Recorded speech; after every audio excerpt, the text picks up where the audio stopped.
السلام عليكم ورحمة الله وبركاته. النهاردة جايبه لكم فيديو جديد وهو مشترياتي من رنين. اتمنى ان انتوا تشوفوا الفيديو للاخر علشان هقول لكم شوية ملاحظات فيه قبل ما تشتروا من هناك، علشان ما تقعوش في الغلط اللي انا كنت هقع فيه. ولو لسه اول مرة تشوفوا القناة ولسه ما اشتركتوش فيها، اتمنى ان انتوا تشتركوا في القناة وتفعلوا زر الجرس عشان يوصل لكم كل فيديو جديد انا بعمله. ولو عجبكم الفيديو ما تنسوش تعملوا لي لايك وتكتبوا لي كومنت تقولوا لي ايه رأيكم في الفيديو. وهوريكم دلوقتي الحاجات اللي جبتها وهقول لكم سعرها كان ايه وجبتها بسعر ايه بعد الخصم. اول حاجة جبتها هي دورق كده كريستال اكليريك، ده 2 لتر. جبته بسعر 85 جنيه. هو كان سعره قبل الخصم 109 جنيه. ده كده شكله. عايزه اقول لكم هو شكله حلو واللون بتاعه كمان عجبني، لان هو لايق مع الالوان عندي يعني بتاعه الانتريه كده. فحبيت اللون بتاعه ده فجبته علشان يبقى لايق كده على الالوان عندي. هحط فيه ميه او هحط فيه عصير فهيبقى شكله كده حلو في التقديم. في منه الوان تانية هناك، وكمان موجود اللي معاه كوبايات. جبت كمان الصينيه دي مقاس 28، كان عليها عرض ب100 جنيه بدل 140. فكانت حلوة بصراحة، عرضها حلو وتقيلة مش خفيفة ان هي يعني تتني بسرعة. وجبت كمان في عرض ال100 جنيه قالب الكب كيك ده. ده شكله كده، وكمان معاه القوالب الصغيرة السيليكون. ده سعره 100 بدل 145 جنيه. انا لسه طبعا ما جربتوش، بس سألت واحدة كانت بتشتريه هناك.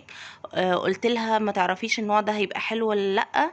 فهي قالت لي ان هي جربته وان لا ما بيلزقش فيه، وقالت لي ان هي كمان كانت جاية علشان تاخد واحد تاني. فانا جبته يعني على ضمانة كلامها ان هو ما بيلزقش فيه.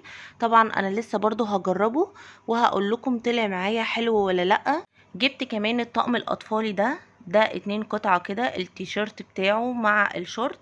كان عليه عرض ب100 بدل 185. هو قماشته كده ناعمة، يعني التيشيرت قماشته ناعمة، هو خفيف شوية لكن مقارنة بسعره فهو كده سعره حلو. هقول لكم على حاجة تاخدوا بالكم منها لان حصلت معايا بخصوص الطقم ده. طبعا زي ما وضحت لكم ان هو سعره ب100 جنيه بدل 185. فكان هناك مكتوب ان في عرض عندهم ان انت لو خدتي قطعة هتاخدي القطعة التانية ب20 جنيه. فانا قلت تمام ده حلو قوي، هروح ان انا اجيب القطعة تانية على القطعة دي، فكده هاخد الاتنين هيبقوا ب120 جنيه. فخدت قطعة تانية وقلت برضو اما اتأكد واسأل المسؤول بتاع القسم، قلت له انا كده خدت قطعتين هيبقوا كده ب120 جنيه. قال لي لا، ان هو لما بيكون في عندهم عرض زي كده، يعني بصفة عامة لما بيكون في عندهم عرض ان انت تاخدي مثلا القطعة التانية بتخفيض معين، القطعة دي بترجع لسعرها الاصلي. قلت له يعني كده هتبقى ب185 جنيه؟ قال لي اه، يعني انت كده هتاخديها بره العرض ب185 جنيه، يعني انا كده هاخد الاتنين هيقفوا عليا ب205 جنيه. قلت له طب وهو كده فين العرض؟ يعني انا كده مفيش عرض يعتبر. ما انا لو خدت كل قطعة لوحدها ان القطعة واقفة في العرض ب100 جنيه هاخد الاتنين ب200 جنيه، يعني انا كده يعتبر ما وفرتش.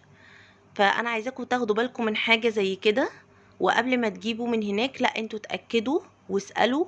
وانتوا برضو عند الكاشير اتأكدوا واسألوا، لان انا هقول لكم برضو حصل معايا موقف ايه تاني بخصوص برضو لعبة اطفال. لما هوريها لكم هقول لكم ايه اللي حصل معايا برضو في الموقف ده. فانتوا لازم تخلوا بالكم كويس قوي من موضوع العروض والاسعار دي. جبت كمان طقم مغناطيس التلاجة ده على شكل الاذكار بتاعة الصباح. كان عليه عرض ب26 جنيه 35 قرش، يعني يعتبر ب26 جنيه ونص بدل 31 جنيه. ده كده شكله هو 11 قطعة، يعني هو شكله حلو بصراحة. انا كنت بدور عليه بقالي فترة فكويس ان انا لقيته هناك فجبته، والسعر بتاعه كويس. جبت كمان الحصالة دي حصالة التحدي، جبتها تحدي 5000، كان فيه هناك ال1000 وال5000 وال10000. فقلت خير الامور الوسط، فجبت اللي هي التحدي ال5000 دي كان سعرها ب51 جنيه بدل 60 جنيه. تمام، انا هقول لكم الفكرة بتاعتها برضو علشان تبقوا انتوا عارفينها. هي بيبقى فيها كذا فئة من الفلوس، انت الفلوس اللي انت بتحطيها بتعلمي عليها ولما تخلصي تعلمي على كل الارقام دي يبقى انت كده خلاص خلصتي التحدي بتاعك. هتبداي ان انت تفكيها، بيبقى فيها كده 2 مسمار بتفكيهم، وبعد كده بتاخدي الفلوس وتركبيهم تاني عادي وتستخدميها تاني. هي عجبتني الفكرة بتاعتها، يعني بصراحة فكرتها حلوة وتشجيعية، فان شاء الله يعني نحوش فيها. جبت كمان المنظم ده بيتعلق كده في الضلفة بتاعة المطبخ. ده ما كانش عليه عرض، جبته كان سعره 63 جنيه.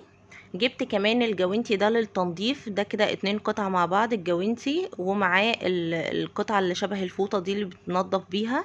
ده كان ب36 جنيه، هو ما كانش عليه عرض. وهوريكم شكله من جوه كده، هو بيكون متبطن من جوه بلاستيك. ده كده شكله.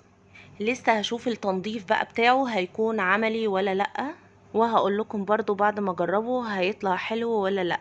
جبت كمان الفرش دي كده 3 فرش مع بعض بتوع تنظيف البوتاجاز. دول سعرهم ب21 جنيه، دول برضو ما كانش عليهم تخفيض. ده كده سعرهم. اول مرة هجربهم لتنظيف البوتاجاز. انا دايما اسمع ان هم حلوين، لكن انا بصراحة دايما كنت بنضف البوتاجاز بسلك عادي. جبت كمان الفرشة دي فرشة بقى بتاعة الازايز او للببرونة. دي فرشة سيليكون، هقول لكم سعرها كان كام. دي ب21 جنيه، دي برضو ما كانش عليها عرض. ده كده سعرها الاساسي. هي دي افضل من البلاستيك، انا كان عندي البلاستيك واتكسرت مني على طول، يعني ما كنتش استخدمتها كتير، فدي افضل منها كتير. جبت كمان اللعبة ده حصان كده جلد، ده بيتنفخ بقى عند بتاع العجل. ده كان عليه عرض ب235 بدل 412. بخصوص اللعبة دي فانا في برضو موقف حصل معايا تاني هقول لكم عليه. كان في عندهم عرض في اليوم ده على قسم الالعاب، ان انتي تشتري قطعة وتاخدي القطعة التانية بخصم 90%. فانا قلت طبعا ده عرض كويس جدا، بدل ما انا اجيب لعبة هجيب لعبة تانية. وطبعا هو انتي بتتحاسبي على السعر الاكتر، يعني بتتحاسبي على سعر اللعبة الاعلى.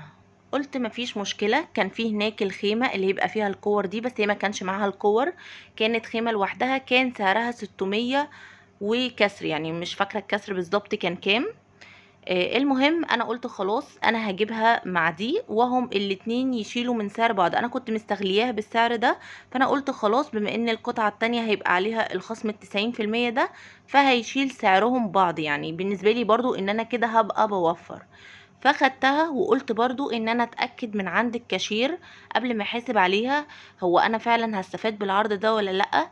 لقيته بيقولي ان لأ، الخيمة دي خارج العرض. يعني انا كده كنت بدل ما هدفع القطعة التانية بخصم 90%، لا انا هاخد كل واحدة بالسعر بتاعها. فانا برضو قلت اقول لكم المعلومة دي علشان انتوا برضو تاخدوا بالكم، لان ممكن برضو وارد ان واحدة تكون مثلا جايبة حاجات كتير، او جهاز مثلا عروسة ما تاخدش بالها، ما تراجعش تاني الفاتورة وراهم، تبقى سامعة العرض وخلاص واخدة بناء على كلامهم وبناء على التخفيض اللي هم قالوا عليه. فانتوا خلوا بالكم وتراجعوا العروض كويس قوي. وتعرفوا ان كمان هم لما بيكون عندهم عرض والقطعة التانية عليها تخفيض معين، ان انتوا القطعة دي بترجع لسعرها الاساسي، يعني انتوا مش هتستفادوا بالخصم مرتين على الحاجة، او العرض ده مش هتستفادوا بعرضين مع بعض، هو بيكون عرض واحد بس انتوا بتختاروه. ودي كده كانت مشترياتي. اتمنى ان انتوا لو عجبكم الفيديو ان انتوا تشتركوا في القناة وتفعلوا زر الجرس عشان يوصلكم كل فيديو جديد انا بعمله. وما تنسوش تعملوا لي لايك وتكتبوا لي كومنت تقولوا لي ايه رأيكم في الفيديو. والى اللقاء في فيديو اخر، مع السلامة.